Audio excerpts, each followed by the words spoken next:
என்ன தம்பி நீங்க? நாங்க தான் உங்களுக்கு பெரிய நன்றி சொல்லணும். என் பொண்ணை இந்த நிலைமைக்கு ஆளாக்குனவன் நிம்மதியா நல்லவே வேஷம் போட்டுக்கிட்டு ஒரு குடும்பத்தை ஏமாத்திட்டு இருக்கான்னு நினைக்கும் போது எனக்கு ஏதாவது அவனை பண்ணணும்னு ஆத்திரமா வந்துச்சு.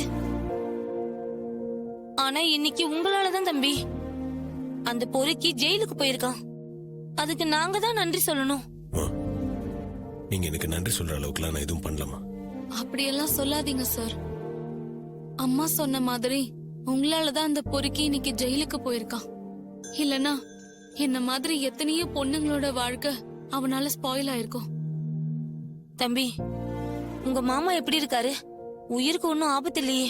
ட்ரீட்மெண்ட் போயிட்டு இருக்குமா? ஐசியூல தான் இருக்காரு. ஐயோ, அப்படியே தம்பி. ஒரு முக்கியமான விஷயம் பத்தி உங்ககிட்ட கேட்கணும். என்ன விஷயம் தம்பி? சொல்லுங்க. நீங்க மண்டபத்துக்கு போனீங்களா? அப்போ என்ன பார்க்கணும்னு தேடும்போது நீங்க யாராவது பார்த்து பேசுனீங்களா?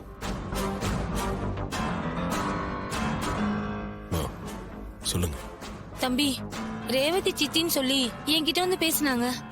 அவங்க கிட்ட நான் எல்லா விஷயத்தையும் சொல்லிட்டேன். அப்படியா?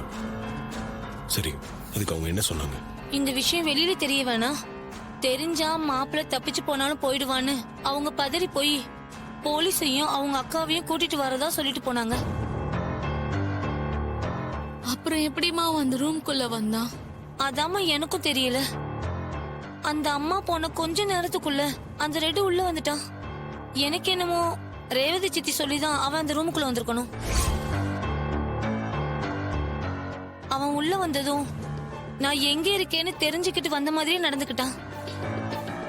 அதுக்கப்புறம் அவன் என்ன அடிச்சதுல எனக்கு என்ன நடந்துச்சுன்னு சுத்தமா தெரியல. அப்போ கண்டிப்பா அவனோட ஆள் யாரோ தான் அவன்கிட்ட விஷயத்த சொல்லிருப்பாங்க. நீங்க சொல்றத பார்த்தா எனக்கே அந்த லேடி மேலதான் டவுட் வருது. அதுவும் இல்லாம ரெட்டுக்கு அந்த ஃபேமிலில தான் யாரோ சப்போர்ட் பண்ணிருக்காங்க. இல்லனா அவனால இவ்ளோ பெரிய காரியத்தை பிளான் பண்ணிருக்க முடியாது. என்ன சார் யோசிக்கிறீங்க? இல்லங்க, உங்க அம்மா சொன்ன மாதிரியே இதுக்கு பின்னாடி ரேவதியோட சித்தி தான் இருக்காங்க நான் சொன்னேன். ஆனா ரேவதியோட அம்மா அதை நம்ப மாட்டேங்கிறாங்க. எனக்கு அவர் உதவி பண்ண முடியுமா? நீங்க என்ன செய்யணும்னு மட்டும் சொல்லுங்க தம்பி, நான் செய்யறேன். ரேவதியோட சித்தி கிட்ட நீங்க பேசினதையும் அவங்க கிட்ட நீங்க மருத பத்தி பேசினதையும் ரேவதியோட அம்மா கிட்ட வந்து சொல்லணும். அப்பதான் அவங்க தங்கச்சியை பத்தி அவங்களுக்கு தெரிய வரும். என் பொண்ணு உயிரை காப்பாத்தி கொடுத்துருக்கீங்க. உங்களுக்காக இதை கூட செய்ய மாட்டேனா தம்பி? நான் எப்ப வரணும்னு மட்டும் சொல்லுங்க தம்பி.